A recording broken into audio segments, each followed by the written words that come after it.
comecei a estudar teologia no que hoje é chamado Seminário Bíblico Palavra da Vida, tá? Bem na corrente dispensacionalista, bem tradicional em determinadas questões.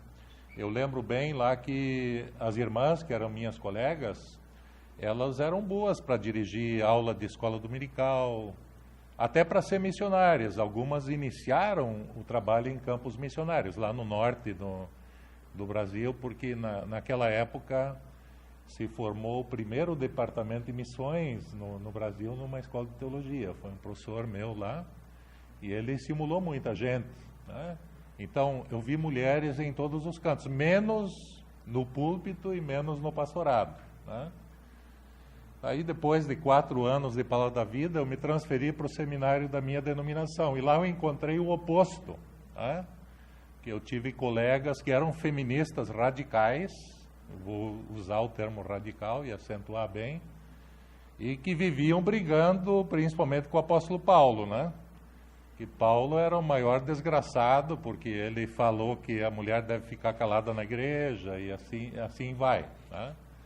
Então eu vi muita gente pegando os conceitos de hoje e também jogando sobre a Bíblia, e achando que estava resgatando elementos chaves, inclusive da teologia. Praticamente em função disso, quando pouco tempo depois eu fiz um pós-graduação em Serviço Social da Família, o meu TCC foi a primeira coisa que eu escrevi sobre isso. E está aqui nesse livrinho, né, que eu uso para introduzir a história do cristianismo, quando leciono o papel da mulher na história. Foi meu TCC de pós-graduação em Serviço Social da Família, num curso que enfatizava a terapia sistêmica nessa abordagem. Então, em boa medida, eu vou trazer coisas que eu já descobri naquela época, né? Ali no final dos anos 80. Mas, recentemente, eu li esse livro aqui que eu gostaria de indicar para todos vocês. Rodney Stark é um sociólogo norte-americano. Ele escreveu esse livro intitulado O Crescimento do Cristianismo. Um sociólogo reconsidera a história. E aqui ele trabalha a questão do porquê o cristianismo cresceu. Porque um grupo religioso que começou lá no fim no pior canto do Império Romano, né? Um grupo minoritário, um grupo não fui eu, viu? Um grupo que não tinha nada para dar certo, de repente impacta sobre todo o império, né? E uma coisa que ele coloca aqui é o papel da mulher, né? E a forma como o cristianismo trabalhou com esse tema, então. Então, pessoal, hoje a minha ideia é trazer algumas questões sobre isso, porque isso tem a ver muito com a teologia prática também, né? Como é que a mulher era avaliada na cultura greco-romana, e como ela passou a ser avaliada no cristianismo, que surgiu exatamente nesse contexto. Então, qual era a mentalidade grega? Vocês vão se surpreender o que os gregos diziam sobre a mulher. Hesíodo é um pensador religioso grego. Ele descreve a mulher já lá no século XVIII a.C. Hesíodo diz que a mulher é como grande desastre para os homens industriosos, pois o gênero humano vivia antes na terra sem males, mas elas tiraram a tampa do tonel e saiu tudo lá de dentro e trouxe calamidade 1000 aos homens. Bem positivo com relação às mulheres, né? Essa é a forma de pensar na Grécia, pessoal, tá? O império que vai marcar toda a cultura ocidental, tá? A mulher, então, é aquela que destrói a criatividade dos homens, é aquela que abre a tampa do tonel e sai tudo que é porcaria lá de dentro. Agora vamos continuar. Alguém pode pensar, Hesíodo pensava isso, depois os gregos evoluíram, né? E o cristianismo, ele teve que lidar com esse tipo de ideia, né? No meio grego, um dos caras mais famosos é Platão. Está na origem do platonismo, uma das correntes fortíssimas da filosofia grega, né? Mas o que Platão diz? Platão sugeriu que o destino de um homem mau seria reencarnar como uma mulher. Melhorou? Então, o homem mau, quando reencarna, ele reencarna, né, como sendo uma mulher, né? Isso está em Platão, pessoal. São ideias lindas, né? No entanto, Paulo fala o que fala dentro da cultura greco-romana, e a gente pega de hoje e diz, pô, que Paulo desgraçado, ele teve essa ideia, teve aquela ideia, né? Mas alguém pode pensar, mas talvez depois de Platão a coisa melhorou. Então, um dos caras que vem depois é Aristóteles. Já ouviram falar dele, né? A escola aristotélica. O livro Política, está se tratando muito de política hoje, né? E o Aristóteles eu comprei, quando tive esses tempos no Rio de Janeiro, eu comprei o livro Política de Aristóteles e eu dei uma lida. Aristóteles afirma lá dentro desse livro que a relação entre homem e mulher consiste no fato de que, por natureza, um é superior e a outra é inferior. Um é governante e o outro é governado. Entenderam, meninas? Então, essa é a ideia de Aristóteles, né? Em Aristóteles, a relação entre homem e mulher é de permanente desigualdade. Não existe igualdade entre ambos. Elas, estou falando para vocês, irmãs, elas são machos imperfeitos, produzidos acidentalmente pela insuficiência nociva do vento úmido do sul. Estou citando literalmente Aristóteles. O que Aristóteles está dizendo? Deixaram a tampa da lata de lixo aberta, bateu o vento úmido dentro da lata de lixo e dali saltou a alma da mulher, né? Essa é a teoria aristotélica do surgimento de vocês, né? Isso é filosofia, pessoal. E a partir daí, naturalmente, a consequência será a origem da discriminação, né? É a Aristóteles que devemos muito da linguagem e também do universo simbólico que codificaram a história da discriminação da mulher. Eu estou citando uma especialista em Aristóteles, né? Ela escreveu isso em 2010. Né? A visão aristotélica é essa. Então, se vocês vão aí nas livrarias, e tem muito Aristóteles à venda aqui em Curitiba também, né? Eu vejo seguido obras dele. Vocês podem ter uma ideia do que se dissemina também em termos de discriminação com relação à mulher. Bem, isso não afeta só a filosofia grega, isso vai afetar também o direito romano, tá? Os caras, quando estudam direito até hoje, eles têm que praticamente decorar o direito romano, né? Não é só a lei de Moisés, é também direito romano que dá a base de toda a jurisprudência de hoje.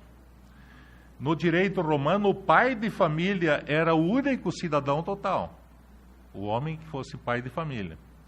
A mulher romana não era sujeita de direito. O pai tinha o dever de manter só a primeira filha, que nascesse então no casamento.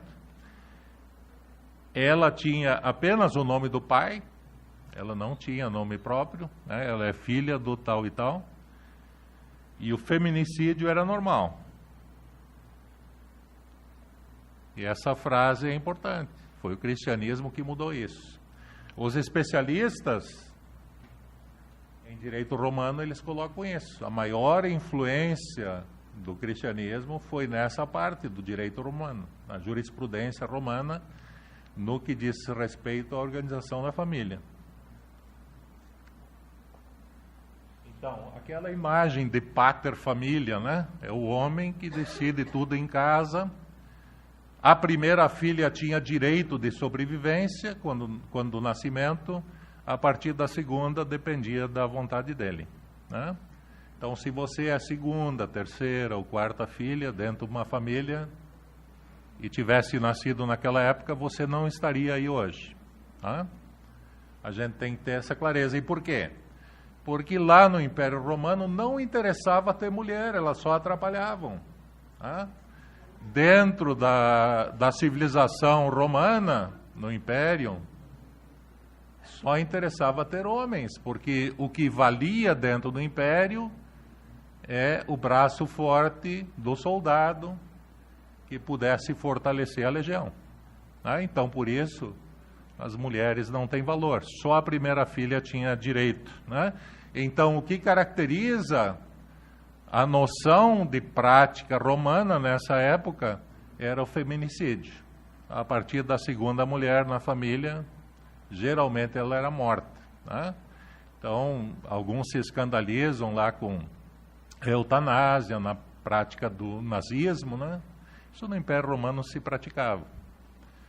As mulheres eram as primeiras a passar por isso, e também os filhos que nascessem com algum defeito, entre aspas, né?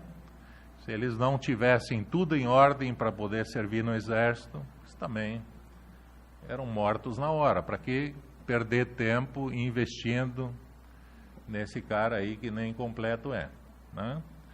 Então, a gente tem que entender isso. É esse o contexto que surge o cristianismo, não é outro contexto. Então, eu estranhei muito quando eu ouvi teólogas feministas falando mal da Bíblia sem conhecer esse contexto, né? A gente tem que conhecer o contexto para poder fazer também algum julgamento de valor. Bem, o que mais havia no Império Romano? A religião oficial do Império Romano, antes do cristianismo se tornar religião oficial, foi o mitraísmo. Não sei se vocês já ouviram falar do mitraísmo. É a religião que está presente, né? É a religião de uma divindade marcadamente viril.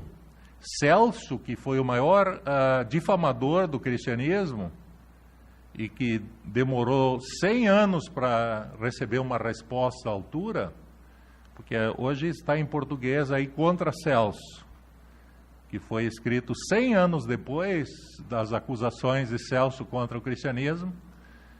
Daí Orígenes escreve esse Contra Celso, 300 e poucas páginas, que vale a pena a gente ler. Lá Orígenes fala o que o Celso levantou contra o cristianismo. E um dos elementos é que Jesus não era viril que chega, né? Então, Celso difamou Jesus por ser filho de uma mulher pobre. Ele começou por aí, né? Ele nasceu lá, um pobretão.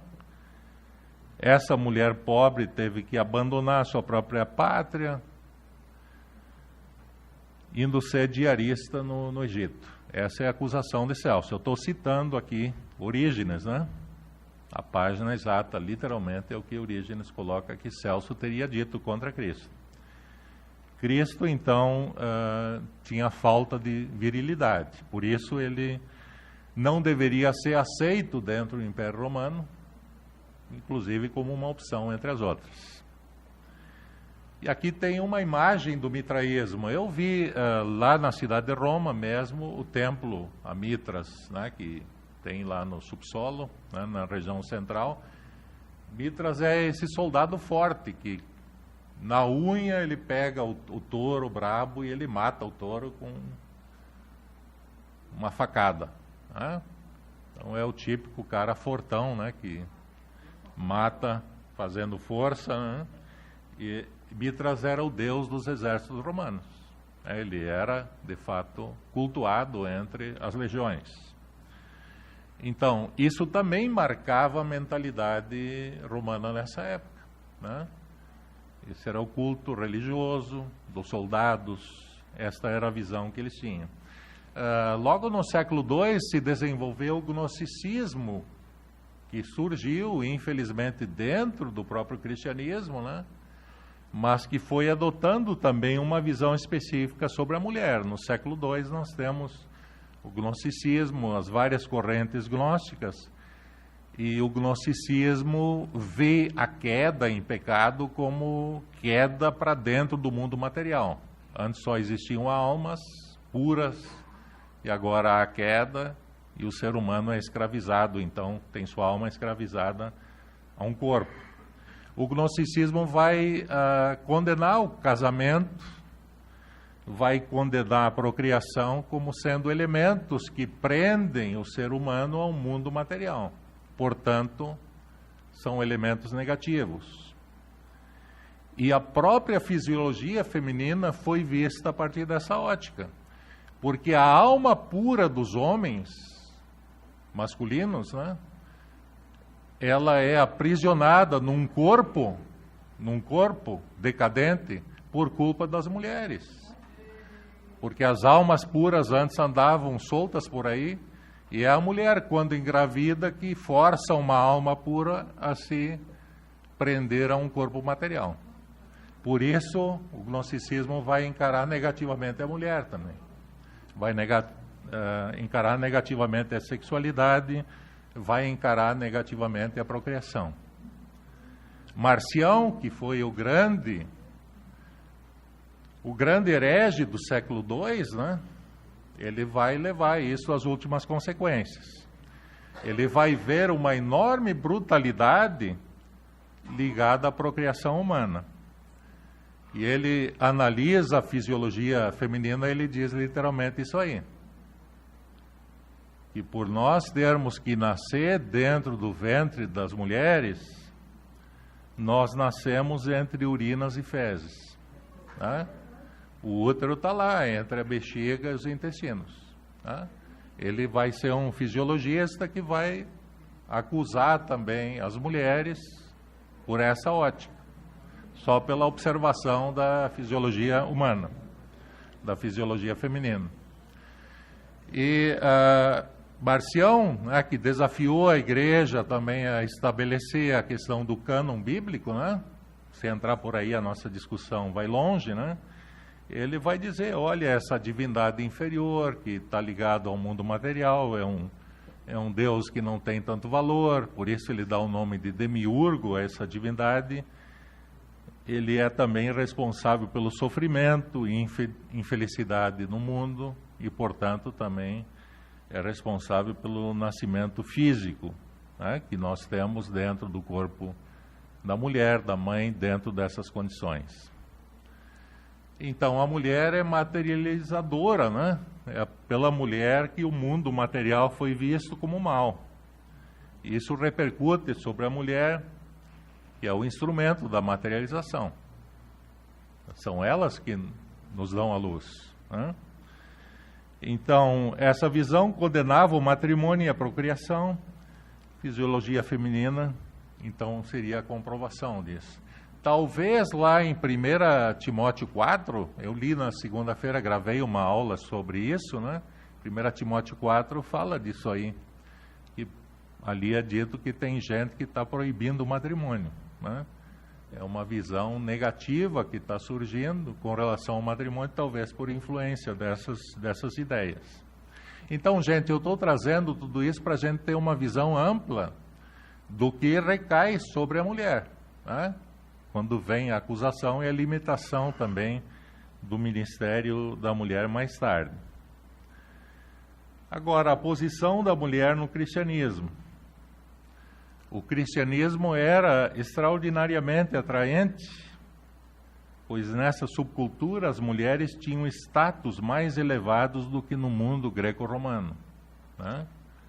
Por que tantas mulheres se converteram e passaram a fazer parte da igreja cristã? Porque na igreja se dava mais espaço para elas do que no mundo da cultura grega e no mundo da cultura romana também. O extermínio das filhas e o aborto só encontraram combate dentro do cristianismo. Em nenhum outro movimento isso iniciou nessa época dentro do Império Romano. E o que Paulo, por exemplo, vai falar? Eu não vou entrar em detalhe lá sobre 1 Coríntios 14. Eu acho que é um texto tirado do contexto, né? E que é o que os homens mais gostam de relembrar as irmãs, né? Mulheres ficam caladas na igreja. Eu vou trazer outros textos que eu estudei também ao lado deste, né? Romanos 16, por exemplo, foi um dos textos do meu exame oral de doutorado, lá em Basileia, na Suíça. Os caras me sabatinaram nisso, né? Então eu li bastante a respeito. Romanos 16 mostra saudações de Paulo a 15 mulheres e 18 homens. Quando ele fala dos colaboradores que há na igreja em Roma, é isso, 15 mulheres e 18 homens. Mulheres de classes altas frequentemente levavam os maridos a se converterem a Cristo, tá? E elas estão na igreja em Roma. Roma não é Corinto, tá? Em Corinto havia essa limitação porque a mulher, dentro da cultura grega, ela era impossibilitada de ser testemunha em tribunal. Então, como se está tratando em 1 Coríntios 14 do julgamento dos profetas, né? Não vou entrar por aí porque iria longe, né? Mas lá ele diz que elas não deviam se meter nessa briga. Mas em Roma não tinha esse problema. Então lá não havia limitação para as irmãs como colaboradoras. Das 4 igrejas funcionando nas casas dentro da cidade de Roma, 2 são intituladas como sendo casa da irmã tal, né? Isso indica que elas tinham influência. Elas colaboravam ativamente. Mas mais tarde nós vamos ter várias mulheres inteligentes já na igreja antiga, que não são mencionadas, né? Não sei se você já ouviu falar da Vulgata, que é a Bíblia oficial da Igreja Católica Romana, né? É tida como a única Bíblia inspirada dentro do catolicismo romano, né? O Concílio de Trento determinou isso, né? Que é essa tradução de Jerônimo da Bíblia do hebraico e do grego para o latim, que ela seria a Bíblia oficial do catolicismo. Até hoje continua assim, né? Jerônimo, não sei se vocês sabiam, ele entendia pouco da língua hebraica. Mas como é que ele fez a tradução do Antigo Testamento, né? Ele recebeu a ajuda de mulheres. Você sabe até o nome delas, mas elas nunca são citadas como coautoras da Vulgata, né? O que se percebe é que Jerônimo leva o nome da Vulgata, sendo o auxílio feminino não mencionado. Ele viveu entre 347 a 420. Ele contou com a ajuda da Marcela, da Paula, da filha Eustáquia, que manjavam de hebraico, que davam de goleada nele, tá? Ele chega a estimulá-las a ensinar adiante, né? Mas não aparece. Isso vai ser uma marca a partir daí, né? Mulheres que se destacam, mas que o nome desaparece na história, né? Agora, se você for para a Bíblia, você vai ver que a Bíblia ensina que a mulher deveria ser cuidada na igreja. Porque existe no cristianismo primitivo a condenação do divórcio, a condenação do incesto, da infidelidade conjugal, da poligamia, e tudo isso são formas de valorizar a mulher. Isso não é simplesmente uma negação para a prática do homem, é uma valorização para o outro lado. Se você ler lá 1 Timóteo 5, eu também lecionei há pouco sobre isso, né? Lá diz que é uma vergonha se uma mulher idosa não tem sustento. A igreja deve assumir o sustento das viúvas, desde que elas não tenham filhos, né? Porque é mandamento divino que os filhos cuidem dos pais. Isso está lá, né? E aí vem o famoso texto, que a gente tira do contexto também, que fala em especial do cuidado com os idosos na família, que diz que se alguém não tem cuidado dos seus, principalmente da própria casa, é pior do que o descrente. Então, eu trago isso, pessoal, são textos que estão falando da valorização da mulher, são textos que o tema é a mulher, mas nós tiramos do contexto e não recordamos muitas vezes isso. A liderança feminina é sempre de novo mencionada na Bíblia, mas a gente não enxerga, a gente só enxerga 1 Coríntios 14, mulher fique calada na igreja. Não sei se você já parou para pensar o início da missão de Paulo na Europa.